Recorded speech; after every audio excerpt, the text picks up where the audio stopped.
కొత్తగూడెం నుంచి మళ్లీ నేనే పోటీ చేస్తా, నేనే గెలుస్తానన్నారు ఎమ్మెల్యే వనమ వెంకటేశ్వరరావు. ప్రజలు పిచ్చివాళ్లు కాదని, వాళ్ళ చెవుల్లో పూలు లేవని అన్నారు. తనపై తప్పుడు ప్రచారం చేసే వాళ్ళ చెవుల్లో పూలను కొత్తగూడెం ప్రజలు తొలగిస్తారన్నారు. కొత్తగూడెంలో మళ్లీ టీఆర్ఎస్ పార్టీనే గెలుస్తుందన్నారు వనమ. ఎవరికి ఏం తెలియదు, ఇవాళ వచ్చారు మాట్లాడతారు, ఏదో తమిళమా వచ్చి ప్రయత్నం చేస్తున్నారు, అదే అంటున్నారు. మీ ఆఖరిక సాగం విక్రమ ఏ మొత్తం వచ్చారు, చేస్తున్నారు, అందరూ వస్తున్నారు.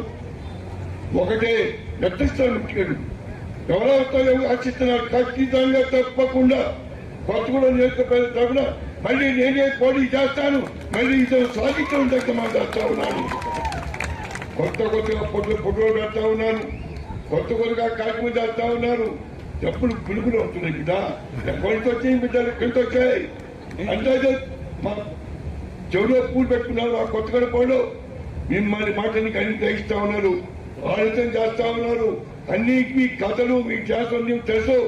అందువల్ల ఒకటే నేను చెప్తున్నా, ఈ సభా వేదిక మీద ఖచ్చితంగా కేసీఆర్ గారు కానీ కేసీఆర్ నాయకత్వంలో మళ్ళీ నేనే పోటీ చేస్తాను. మళ్ళీ